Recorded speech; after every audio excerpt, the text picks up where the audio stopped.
बिस्मिल्लाहिर्रहमानिर्रहीम युरीदूना अन युत्फिउ नूरल्लाहि बिअफ़वाहिहिम व यअबल्लाहु इल्ला अन युतिम्मा नूरहु वलौ करिहल काफ़िरून रब्बि इश्रह ली सदरी व यस्सिर ली अमरी वहलुल उक़दतम मिन लिसानी यफ़क़हू क़ौली। अस्सलामु अलैकुम व रहमतुल्लाहि व बरकातुहू।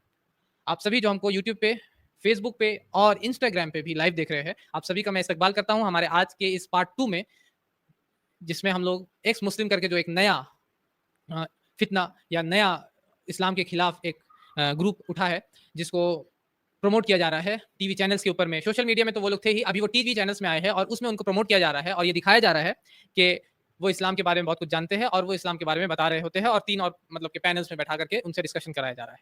मैंने अपनी बात को शुरू करने से पहले एक आयत पढ़ी कुरान की, जो सूरह तौबा की है, सूरह नंबर 9 आयत नंबर 32। अल्लाह ताला उसमें फरमाते हैं, युरीदूना अन युत्फिउ नूरल्लाहि बिअफ़वाहिहिम। ये उनकी चाहत है, ये उनकी ख्वाहिश है, ये उनकी डिज़ायर है कि वो अल्लाह के नूर को अपने फूकों से बुझा दे।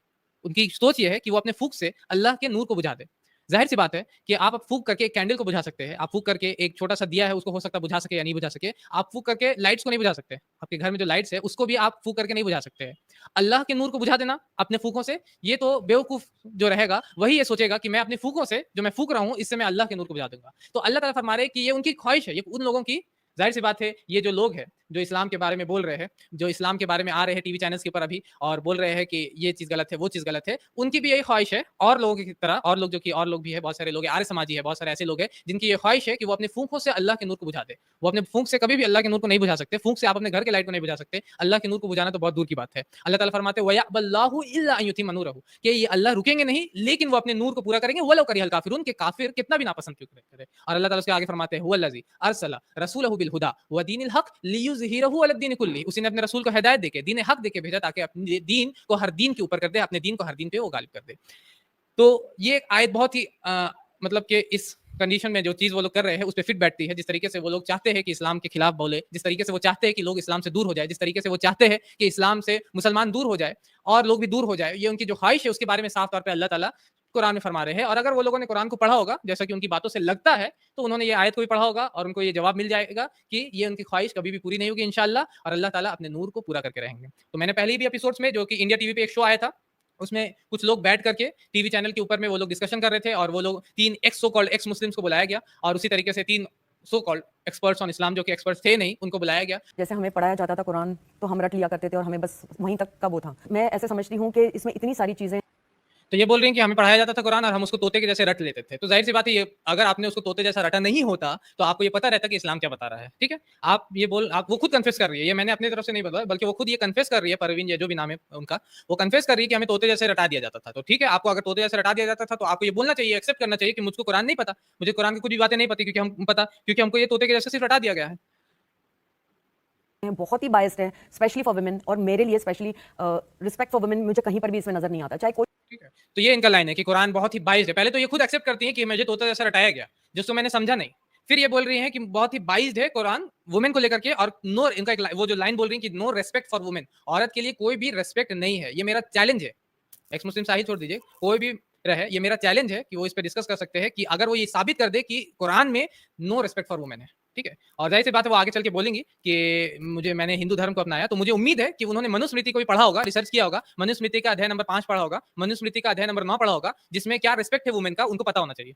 तो मनुस्मृति अवेलेबल है एज पीडीएफ, आप लोग भी पढ़ सकते हैं, अध्याय नंबर 5, अध्याय नंबर 9, चैप्टर 5 और चैप्टर नंबर 9। तो मुझे उम्मीद है कि प्रवीण जो भी है उन्होंने ये पढ़ा होगा मनुस्मृति को भी, और अगर वो बोल रही हैं कि कुरान में 22 है वुमेन के लिए और एक भी नो रिस्पेक्ट, उन्होंने बोला नो रिस्पेक्ट। आपको पता है कि कुरान में सूरा है, सूरतुन निसा, जो कि औरतों के ऊपर में नाम है, कोई भी सूरतुल रिजाल नहीं है, मर्द के नाम पे कोई भी सूरा नहीं है। सूरह मरियम है, मरियम अलैहिस्सलाम के नाम के ऊपर में, सूरह मुमतहना है, सूरह मुजादिला है, इस तरीके के कई सूरतें औरतों के ऊपर में है। कुरान में कई आयतें, मैं आयतों पे आयतें भी बयान कर सकता हूं, मैंने एक पूरा का पूरा लेक्चर दिया, मेरा फुल लेक्चर है इस्लाम में औरतों के मकाम के ऊपर में। कई आयतें हैं, मन आमिला सालिहन मिन ज़करिन औ उनसा, कि जो भी अच्छे अमल करेगा, चाहे वो मर्द हो या औरत, तो हम उसको बेहतरीन जिंदगी देंगे और उसको बेहतर अज्र देंगे। उसी तरीके से सूरह आल इमरान है, सूरह नंबर 3 आयत नंबर 193, 195, और भी कई आयतें हैं, सूरह गाफिर सूरह नंबर 40 आयत नंबर 40 है, सूरह नहल सूरह नंबर 16 आयत नंबर 97 है। आप पढ़ते जाइए, आपको आयतें मिलती जाएंगी जिसमें औरतों की इज्जत के बारे में, औरतों के एहतराम के बारे में। और बहुत बड़ी चीज है, जिस इंडिया में हम लोग रहते हैं, उस इंडिया में एक रिपोर्ट है कि लाखों और करोड़ों गर्भ को, यानी कि औरतों के माओं के पेट से बच्चों को गिरा दिया जाता है, इसके जानने के बाद कि वो औरतें थे। इस्लाम में अल्लाह ताला कुरान फरमाते हैं, सूरह तकवीर में सूरह नंबर 81 आयत नंबर 8 और 9 में अल्लाह ताला कहते हैं कि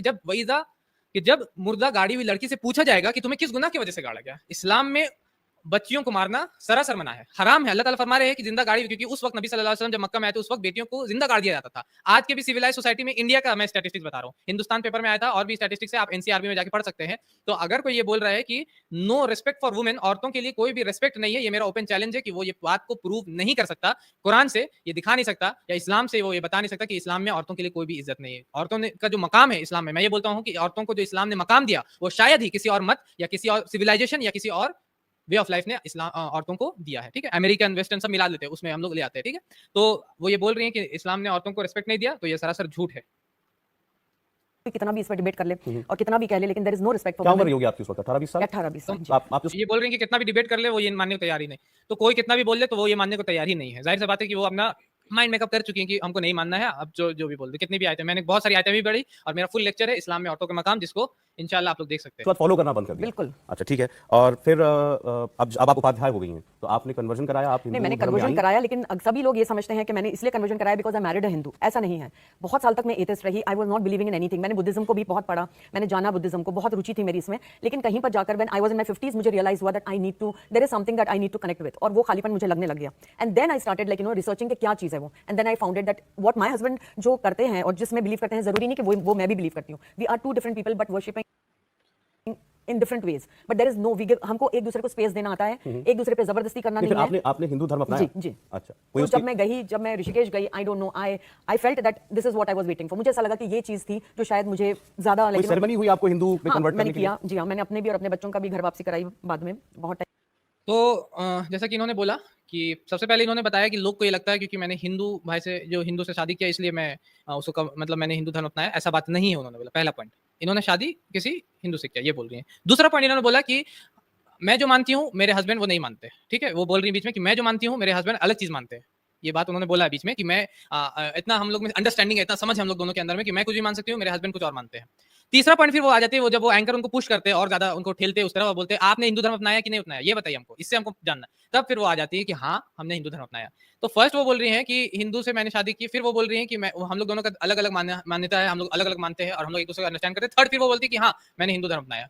तो तीनों बात साथ में सही नहीं होगा, एक ही बात सही होता है। या तो आप जो बोल रही हैं उसमें से एक बात झूठ है, जो कि आप बोल रही हैं कि हिंदू मतलब मैं अलग मान रही हूँ, मेरे हस्बैंड अलग मान रहे हैं, क्योंकि आप तो ये बोल रही लास्ट में कि आपने हिंदू धर्म अपना लिया है। तो क्या चीज सही है? जिस तरीके से साहिल जो थे निसार से, वो कंफ्यूज थे गॉड को लेकर के। पहले वो बोलते कि गॉड को मानेंगे, फिर वो बोलते हैं कि नहीं नहीं नहीं, पहले वो बोलते गॉड को मैं नहीं मानता, फिर वो बोलते मानना चाहिए, फिर बोलते नहीं नहीं नहीं, नहीं मानना चाहिए मुझे क्योंकि देखा नहीं है। तो जो ये कंफ्यूजन अपने लाइफ के हो सकता है स्टोरी को वो सही से नहीं बना पाई, तो इंशाल्लाह उम्मीद करते हैं नेक्स्ट बार वो अपने लाइफ की स्टोरी को सही से बनाएंगे, हम लोग को भी कम कंफ्यूज किया जाएगा। ठीक है, टाइम के बाद, लेकिन करवाई। नहीं, आपके बच्चे जो, और आप भी अपने आप को एक्स मुस्लिम समीर कहना पसंद करते हैं जी, तो थोड़ा बताइए अपने बारे में, आपने कब सोचा? तो ये दो अभी इंट्रो ही चल रहा है, दो लोगों का इंट्रो हो गया।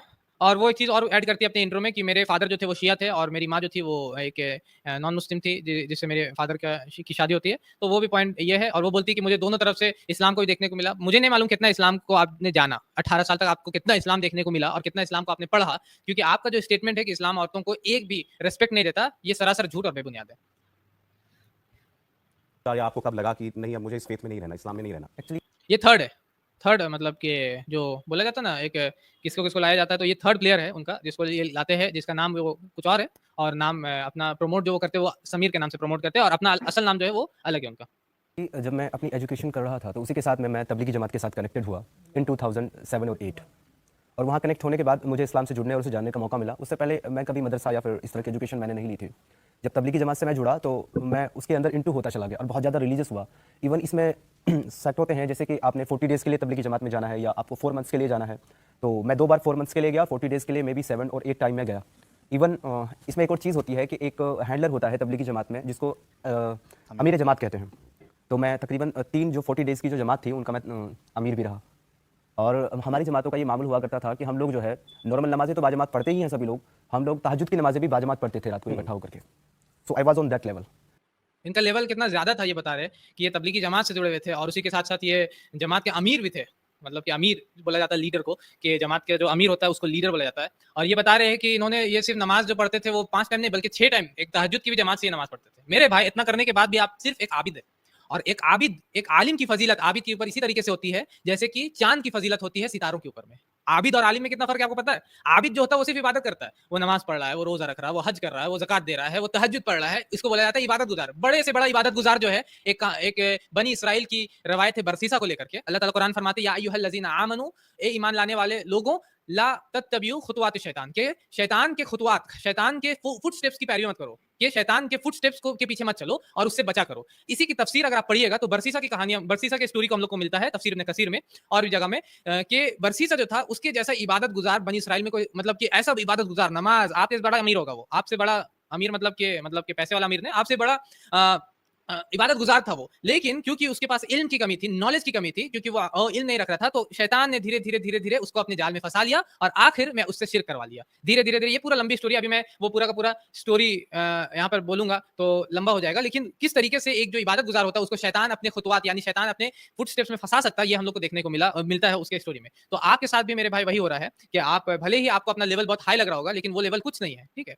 और हमें अल्लाह से दुआ भी करते रहना चाहिए, रब्बना ला तुज़िग़ क़ुलूबना बअद इज़ हदैतना व हब लना मिन लदुनका रहमा इन्नका अंतल वहाब। ये बहुत ही अच्छा दुआ अल्लाह ताला ने हम लोगों को सिखाया सूरह आल इमरान सूरह नंबर 3 आयत नंबर 8 में कि ए अल्लाह ताला ला तुज़िग़ क़ुलूबना, हमारे दिलों को फेर नहीं देना इसके बाद कि आपने हमें हिदायत दिया, व हब लना मिन लदुनका रहमा, और हमारे लिए हमको रहमत अता किया, व इन्नका अंतल वहाब, और तू अता करने वाला है। उसी तरीके से नबी सल्लल्लाहु अलैहि वसल्लम ने हमको दुआ सिखाया, अल्लाहुम्मा सब्बित क़ल्बी अला दीनिक, ए अल्लाह हमारे कल्ब, हमारे दिल को अपने दीन पे साबित कदमी दे, ठीक है। और कुरान में अल्लाह ताला ये फरमाते भी है वला तमूतुन्ना इल्ला व अंतुम मुस्लिमून, कि तुम्हें मौत नहीं आई लेकिन मुसलमान होकर के, तुम्हें मौत नहीं आई लेकिन इस हालत में कि तुम इस्लाम वाले हो। तो ये अपना लेवल सोच करके ये बताना कि मैं बहुत बड़ा लेवल वाला, वो कोई लेवल नहीं था, वो आप इबादत का काम करते थे, हाँ अच्छा था, इबादत का काम आप कर रहे थे, लेकिन शैतान के खुतवात पे आप चलते चलते लास्ट में आप देखिए कहां पे पहुंच गए।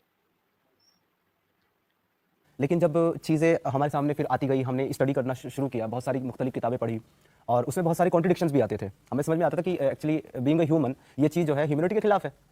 दो बड़े-बड़े इल्जाम कुरान के ऊपर में, इसमें बहुत सारे कॉन्ट्रडिक्शन भी है, जबकि कुरान में अल्लाह ताला साफ फरमाते हैं अफला यतदब्बरून अलकुराना वलौ काना मिन इंदी गैरिल्लाहि लवजदू फीहि इख्तिलाफन कसीरा। सूरह निसा सूरह नंबर 4 में आयत नंबर सूरह 82 में अल्लाह ताला फरमाते हैं कि क्या तुम कुरान में गौर फिक्र नहीं करते, अगर ये अल्लाह के अलावा किसी और की तरफ से होती तो इसमें बहुत सारे इख्तिलाफात पाते हैं। बाइबल में अगर आप पढ़िएगा तो बहुत सारे कॉन्ट्रडिक्शंस है, थाउजेंड्स ऑफ कॉन्ट्रडिक्शंस आपको बाइबल में मिलेगा। तो उसी तरीके से अल्लाह ताला ये फरमा रहे हैं कि इसमें एक भी इख्तिलाफ नहीं, ठीक है। तो ये अल्लाह ताला की एक तरफ से चैलेंज भी है, लेकिन इल्जाम एक लगा दिया कि कॉन्ट्रडिक्शन है, ह्यूमैनिटी के खिलाफ बात है, ह्यूमैनिटी के खिलाफ बात है, ह्यूमैनिटी के बारे में इस दुनिया में कौन-कौन सी प्रॉब्लम है ह्यूमैनिटी को लेकर के? गरीबी, आप बोलिएगा गरीबी, इस्लाम उसको सॉल्व करता है। इस्लाम बोलता है आपको 2.5% अपनी ज़कात देना है अपने वेल्थ में से। अगर आप जेफ बेजोस और उसी तरीके से इलॉन मस्क जैसे लोगों को, इस पे तो यूएन ने भी बोल दिया, यूनाइटेड नेशन जैसा जो ऑर्गेनाइजेशन, वो भी बोल दिया कि 2% अगर इलॉन मस्क अपना पैसा दे दे तो अफ्रीका जैसे नेशन की गरीबी को हम दूर कर सकते हैं। कुरान में अल्लाह ताला फरमा रहे हैं कि आपको ज़कात देना 2.5%, अगर आप गरीबी दुनिया से मिट जाएगी। इंसानियत के खिलाफ है ये बात। शराब पीना, शराब को हराम करता है इस्लाम, सूरह माइदा सूरह नंबर 5 आयत नंबर 90 में। जुआ को हराम करता है इस्लाम। ये सब इंसानियत के खिलाफ आपको बात लग रही है, पता नहीं कौन सी बात इनको लगी, वो आगे इंशाल्लाह हम लोग देखेंगे। लेकिन इंसानियत के ऊपर भी मैंने पूरा का पूरा एक लेक्चर दिया, इस्लाम या सिर्फ इंसानियत, उसको भी आप लोग देख सकते हैं इंशाल्लाह। उसमें मैंने पूरा इंसानियत के बारे में कुरान जो बातें बोलती है, अपने माँ बाप से अच्छा सलूक करना, पड़ोसी से अच्छा सलूक करना, भूखों को खाना खिलाना, इंसाफ करना और बहुत सारी बातें, उसको मैंने उसमें बयान किया है। इसको हम कैसे एक्सेप्ट कर सकते हैं? तो उसके लिए मैं जो है फिर डिफरेंट जो मौलाना और मुफ्ती हैं उनके पास मैं जाता था अपने सवाल लेकर के। तो कुछ सवालों के जवाब मिलते थे, कुछ के नहीं मिलते थे, और जो मिलते थे वो भी सेटिस्फाइड नहीं होते थे। ठीक है। अगर आपको सवाल के फिजिक्स का आपको बहुत बड़ा प्रॉब्लम है, इन भाई को क्वेश्चन से और क्वेश्चंस के आंसर नहीं मिले। मुझे अभी फिजिक्स का एक डाउट है न्यूटन थर्ड लॉ को लेकर के, और मैं किसी अपने टीचर से पूछने जाता हूं, 2-3 टीचर से पूछने जाता हूं और मुझे आंसर नहीं मिलता सही से। वो लोग को हो सकता है किसी को टाइम नहीं हो सकता कि कोई आंसर सही से नहीं दे पाए, तो क्या मैं फिजिक्स के मैं मानना बंद कर दूंगा? मैं फिजिक्स का अपना पेपर को बुक को फाड़ करके फेंक दूं और बोलूंगा न्यूटन सबसे बड़ा जाहिल था? ये बोलने बेलते फिरूंगा तो लोग मुझको पागल बोलेंगे, ये पागल हो गया। अगर कोई जो इंसान अगर आपका आंसर नहीं दे पा रहा मेरे भाई, तो आपको उनके पास जाना चाहिए जिनके पास आंसर है, या उनसे मिलना चाहिए जिनको जो आपको आंसर सही से दे पाएंगे, ठीक है। और इसी के ऊपर नीचे में आप देखिएगा तो वो चला रहे इंडिया टीवी वाले, किसी भी के पास भी समीर के सवाल के जवाब नहीं, किसी के भी पास, मतलब किसी के पास भी नहीं। 2 लोग को पूछ लिया, पता नहीं पूछा भी नहीं पूछा, किससे पूछा, अपने अब्बा से पूछा या अम्मी से पूछा, किसको पूछा पता भी नहीं चला हमको कि किससे उसने पूछा है या नहीं पूछा है। कहानी बना दिया, क्योंकि मैं दो लोग तो पहले से 2 विकेट आपके जो पहले आ चुके हैं, जो 2 बैट्समैन आपके, वो लोग तो आपको इसी तरीके से बात बोल रहे हैं कि हमारा कुछ भी है, कोई बोल रहा है कि कभी गॉड है कभी नहीं है, तो इनकी बात कितनी सच है, हम क्यों आपको मान ले, ठीक है। तो इसी तरह जो है चलता गया और तकरीबन 2018 आ गया और मैं तबलीगी जमात में जुड़ा हुआ था। उसके बाद में 2018 में आकर के मुझे लगने लगा कि इतने सारे सवाल मेरे पास इकट्ठे हो चुके थे, मोर देन 100 में भी। तो मुझे लगा कि पहले मुझे इसको फॉलो करने से पहले इसके बारे में रिसर्च करना चाहिए और इसको जान लेना चाहिए।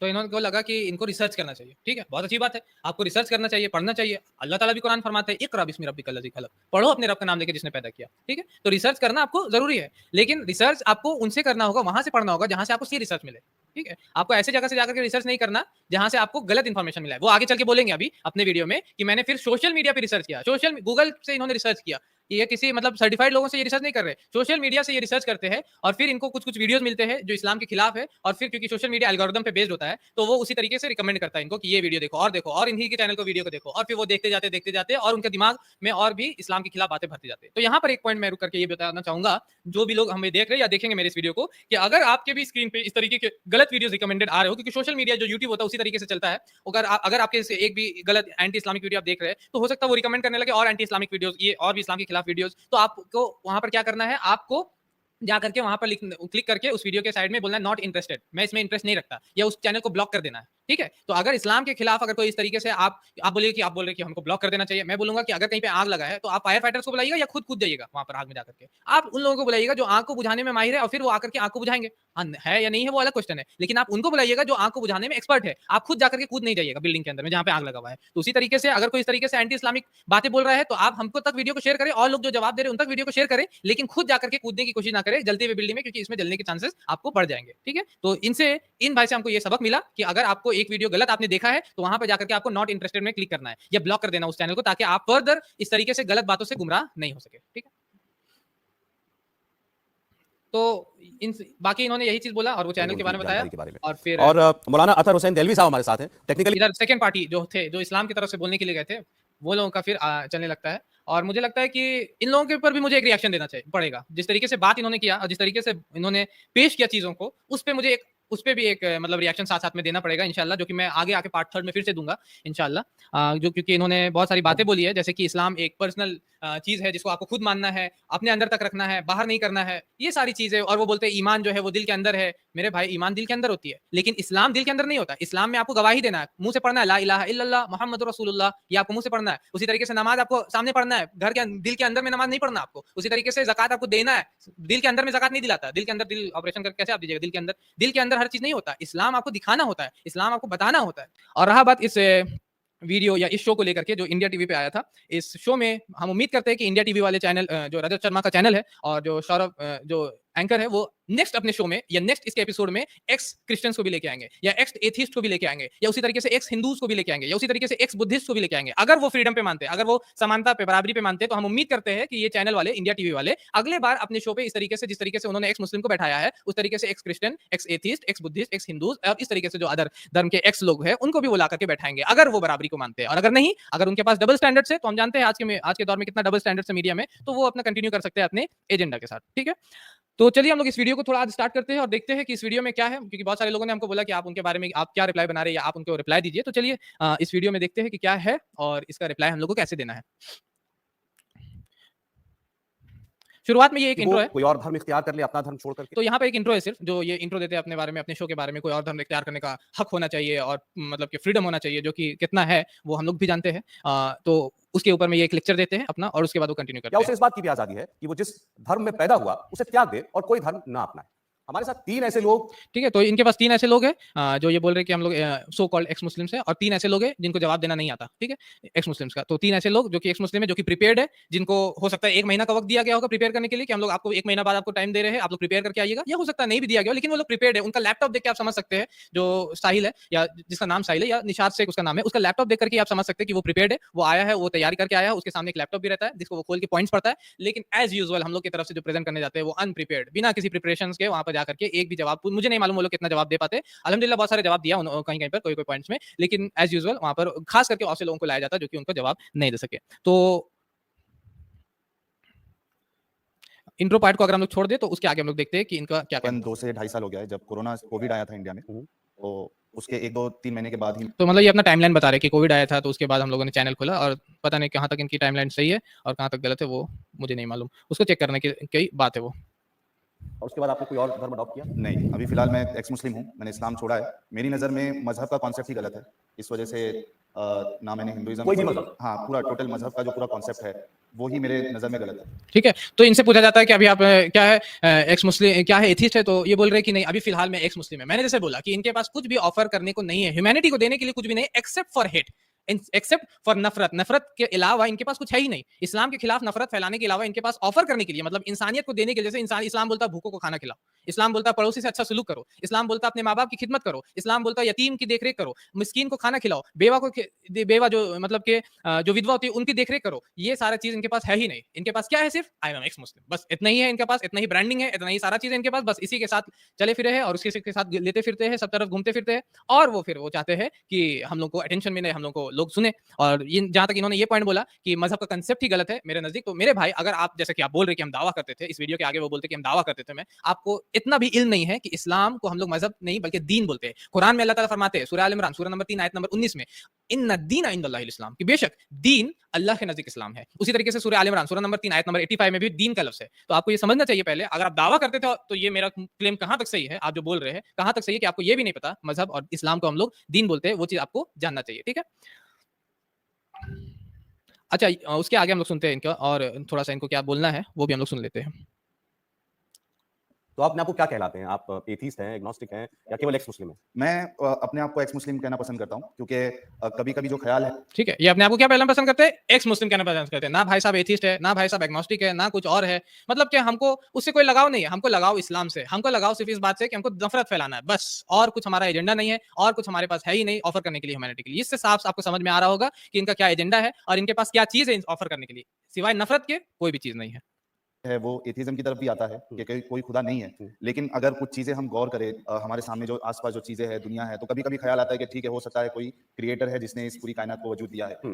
लेकिन उसके बाद फिर ये भी ख्याल आता है कि इसको तो प्रूव किया नहीं जा सकता, क्योंकि ना हम उसको देख सकते हैं, और जिस तरीके से चल रही है दुनिया, तो मतलब एक मतलब आप यहाँ कंफ्यूजन देख लीजिए भाई साहब का। मतलब कि हम इस्लाम कभी दुनिया में क्रिएटर है, मतलब कि कभी दुनिया में क्रिएटर नहीं है, मतलब कि कभी लगता है हमको कि देख करके कि क्रिएटर होना चाहिए, मतलब कि लगता है मैं क्या हूँ, मतलब कि लगता है मैं मर्द हूँ या औरत, कुछ समझ में नहीं आ रहा उनको। मतलब कि कंफ्यूजन पे कंफ्यूजन पे कंफ्यूजन है इनको। ठीक है, कभी बोल रहे हैं कि क्रिएटर है, कभी बोल रहे हैं कि दुनिया को देख करके लगता है कि क्रिएटर होना चाहिए, कभी बोलते हैं कि नहीं नहीं नहीं क्रिएटर नहीं होना चाहिए क्योंकि ये तो मेरे खिलाफ है। बाप रे बाप, मैं तो एक्स मुस्लिम हूँ तो क्रिएटर कैसे बोल दिया मैंने? तो आप कंफ्यूजन देखिए बंदे का, कंफ्यूजन कितना हाई लेवल का है। और ऐसे शख्स जो कि कंफ्यूज्ड है उसको ला करके टीवी चैनल पे बैठा दिया जाता है और ये दिखाया जाता है कि देखो ये कंफ्यूज बंदा है, इसी तरीके का आपको भी बनना है। इस तरीके का कंफ्यूजन लाना दिमाग में, कभी बोलो कि क्रिएटर है, कभी बोलो तो क्रिएटर नहीं है, कभी बोलो कि क्रिएटर लगता है दिख रहा है दुनिया में जो चल रहा है ये सब देख करके, लेकिन हम लोगों ने तो देखा ही नहीं उसको। मेरे भाई आपने कभी अकबर को भी नहीं देखा, कभी शाहजहां को भी नहीं देखा, तो क्या शाहजहां और अकबर नहीं थे क्या? आपने कभी इलेक्ट्रिसिटी का इलेक्ट्रॉन और न्यूट्रॉन को नहीं देखा, तो वो सब नहीं है क्या? आपने कभी वैक्यूम को नहीं देखा, नहीं है क्या? आपने हवा को नहीं देखा, नहीं है क्या? बहुत सारी चीजें ऐसी चीजें हैं जो कि हम लोग नहीं देखते लेकिन उसमें मानते हैं। आपने अपने दिमाग को नहीं देखा, नहीं है क्या? दिमाग है आपके पास कि नहीं है, वो आप डिसाइड कीजिए, आपने देखा नहीं है उसको अभी तक।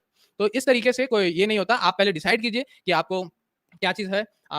आप पहले डिसाइड कीजिए कि आपको क्या चीज मानना है, आप पहले डिसाइड कीजिए कि आप किस चीज को फॉलो करते हैं। ठीक है, तो इससे क्लियर साफ समझ में आ रहा है कि ये कंफ्यूज्ड है, कभी बोल रहे क्रिएटर है, कभी बोल रहे क्रिएटर नहीं है, कभी बोल रहे कि देखने से लगता है, कभी बोलते हैं नहीं। ठीक है,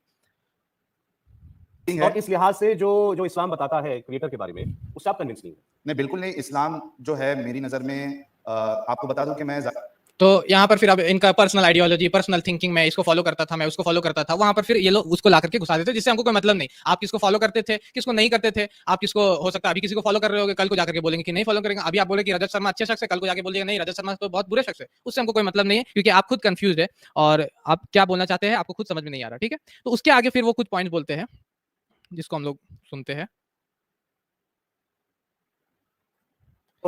स्पेशली आप जब किसी को दावत देते हो, यानी अगर आप एक हिंदू के पास जाते हो और उसको कहते हो कि इस्लाम सही है, तो होता यह है कि आपको इस्लाम को सही बताने के लिए आपको जो सामने वाला जो मजहब को फॉलो कर रहा है उसको कहीं ना कहीं आपको नीचा दिखाना पड़ेगा। ठीक है, वरना लोग इस्लाम क्यों कबूल करें? ठीक है, तो यहाँ पर अब एक चीज नया चीज ला के देते कि ये बोल रहे कि मैं दावत करता था पहले, और अगर इस्लाम को आपको किसी को बताना तो सामने वाले को नीचे दिखाना पड़ता।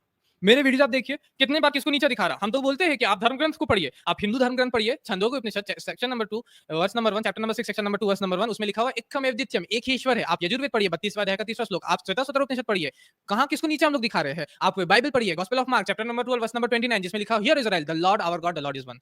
जरूरी नहीं होता हमेशा कि आप सामने वाले को नीचे दिखाए, और जरूरी नहीं होता कि अगर कोई 2 + 2 = 5 बोल रहा है तो मैं उसको बोलूं कि भाई मेरे भाई 2 + 2 = 4 होता है, तो ये उसको नीचे दिखाना नहीं होता, ये उसको ऊंचा दिखाना होता है। ये उसको बताना होता है कि मेरे भाई आप सही चीज माने, ताकि आप ऊंचा उठाना होता है उसको नीचे दिखाना नहीं होता। आप ये क्यों देख रहे कि मैं उसको नीचे दिखा रहा हूं? आप ये देखिए कि मैं उसको ऊंचा उठा रहा हूं। अगर कोई 2 + 2 = 5 बोल रहा है और मैं उसको बोलता हूं 2 + 2 = 4, तो मैं उसको नीचे नहीं दिखाता, मैं चाहता हूं कि वो ऊंचा उठे। समझ रहे? तो ये सोच में फर्क होती है। आपने जब दावत दिया लोगों को तो आपने सोचा कि मैं लोगों को नीचे दिखा रहा हूं, जो आपका सही सोच नहीं थे। आपको ये देखना था कि मैं लोगों को ऊंचा उठा रहा हूं। मुझे नहीं लगता कि ये कभी किसी को दावत दे रहे भी होंगे। होंगे। ये इनकी सोच है और ये इनकी झूठ है मेरे हिसाब से, जहां तक मुझे लग रहा है। लेकिन अगर फिर भी मान के चलते फॉर सेक ऑफ आर्गुमेंट कि हाँ आपने दावत दिया, तो इस्लाम ने ये हमेशा नहीं बोला था इस्लाम की सबको नीचा दिखाओ। कुरान में कई आयतें हैं, अल्लाह ताला फरमाते हैं सूरह आल इमरान सूरह नंबर 3 आयत नंबर 64 में, कुल या अहलल किताब तालू इला कलिमतिन सवाइन बैनना व बैनकुम, कहो अहले किताब से आओ उस बात की तरफ जो हम में तुम में बराबरी की है। ये नीचा दिखाना हुआ। आओ उस बात की तरफ जो हम में तुम्हें बराबरी की है। कहो अहले किताब से, कहो अहले किताब से, या अहलल किताब, एक किताब वाले लोगों, ये नीचा दिखाना है। कुरान, मुझे तो नहीं लगता कि ये शख्स कुरान को भी पढ़ रहा है। मुझे तो ये पढ़ा होगा,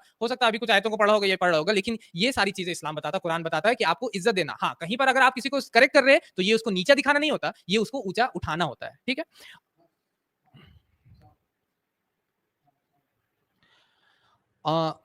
उसी के तरह उसी के बाद वो बोलते हैं, तो और होता यह है कि अगर आप किसी को उसकी खामियां तो नीचा दिखाने के बाद वो बोलते हैं, मैं जो पॉइंट है उस पे आता हूँ। उस पर बिलीव करते थे। हाँ, क्योंकि और वो मतलब ऐसी कोई उसमें नियत गलत नहीं होती थी। नियत ये होती थी कि भाई मेरा जो भाई है वो हमेशा हमेशा जहन्नम में जलेगा, जो जिसने इस्लाम कबूल नहीं किया तो चलिए। मेरा फर्ज अब ये तो बड़ा ये बड़ी ड्रास्टिक आपकी जर्नी है जो बदल गई, 180 डिग्री टर्न जिसे कहते हैं जिंदगी का, वो आपकी लाइफ में आ गया। पर भी जाऊंगा तो बहरहाल आपकी वजह, आप एक वक्त पे आप जाकिर नाइक से इंस्पायर्ड थे, आप चाहते थे और कोशिश भी करते थे कि आप और लोगों को पूरी दुनिया को इस्लाम कबूल करवाना था, क्योंकि आप उससे बिलीव। तो यहाँ पर एक और पॉइंट इनका है कि मेरी नियत थी कि पूरी दुनिया को इस्लाम कबूल करवाना है। ठीक है, और सारे लोग इस्लाम कबूल कर ले। कुरान में सूरह यूनुस है सूरह नंबर 10 आयत नंबर 99, कोई इनको जाके बता सकता है या आप खुद भी पढ़ सकते हैं। अल्लाह ताला फरमाते हैं कि आप चाह के भी सबको मुसलमान नहीं बना सकते। आप चाह के भी, अगर आपकी चाहत है कि पूरी दुनिया को हम मुसलमान बना दे, तो आप नहीं कर सकते। अल्लाह ताला फरमाते हैं फज़क्किर इन्नमा अंत मुज़क्किर लस्त अलैहिम बिमुसैतिर, आप नसीहत कीजिए, आपका काम नसीहत करना है। आप उनके ऊपर कोई दारोगा नहीं है, कोई डिसीजिव अथॉरिटी नहीं है आप उनके ऊपर में। तो ये कहां से इस दावा के कांसेप्ट को या इस कांसेप्ट को ला रहे हैं मुझे नहीं मालूम। ये सरासर झूठ और फरेब फैला रहे हैं। इंडिया टीवी जैसे मतलब कि नेशनल न्यूज चैनल में बैठ करके अब इस तरीके के झूठ और फरेब को फैलाया जा रहा है। इंशाल्लाह इस एपिसोड को जो ऐलान जंग है हमारा एक्स मुस्लिम के खिलाफ, इंशाल्लाह हम लोग स्टार्ट रखेंगे, इसको आगे भी कंटिन्यू करेंगे। आप हमसे जुड़े रहे, हमारे चैनल को सब्सक्राइब कर ले इंशाल्लाह। और जिन लोग, जो भी नए लोग हैं वो लोग सब्सक्राइब कर ले। बहुत सारे लोगों ने कमेंट किया, इंशाल्लाह जो भी कमेंट कर रहे हैं, अब्दुल कयूम अंसारी, आयशा सिद्दीका, फातेह, इतिहाद है, और उसी तरीके से आफ्ताब भाई है, अंजुम आलम है, उन लोगों को जज़ाकल्लाह खैरन। आप सभी का सलाम करने को वालेकुम अस्सलाम रहमतुल्लाहि व बरकातुहू। जो भी हेटफुल कमेंट्स कर रहे हैं उनको भी मैं चाहूंगा कि आप खुद से एक बार खुद से सुने हमारे वीडियोस को और सही से आप डिसाइड करें। अगर आपको हेटफुल कमेंट करना है तो यू आर वेलकम। और इंशाल्लाह आप हमसे जुड़े रहे। पार्ट 1 था ये, इंशाल्लाह इसके बाद और भी पार्ट्स आएंगे। इंशाल्लाह हम लोगों ने जो ये स्टार्ट किया इस प्रोग्राम को, जो कि हमारे पास बहुत सारे मैसेजेस आ रहे थे कि आप लोग इनके रिप्लाई को बनाए, आप इसको रिप्लाई दे। कुछ लोगों ने रिप्लाई दिया भी है, लेकिन हम लोग चाहते हैं एक मतलब कि एक ऑर्डरली रिप्लाई इनको मिले कि जो पॉइंट्स इन्होंने उठाया उसका रिप्लाई इंशाल्लाह हम लोग दे, जो कि इंशाल्लाह इसमें देंगे। और आप लोगों से भी गुजारिश है कि आप लोग इसको जरूर शेयर कर दे, ताकि ये मैसेज और भी मुसलमानों तक और भी हमारे उन भाइयों तक पहुंचे जिन तक गलत मैसेज पहुंचाया जा रहा है। जैसे कि इस वीडियो पे 2.5 मिलियन अभी व्यूज है। इंशाल्लाह जिन तक गलत मैसेज पहुंचा है उन तक हम लोगों की ये ख्वाहिश है, हम लोगों को ये जिम्मेदारी है कि सही मैसेज को पहुंचाए।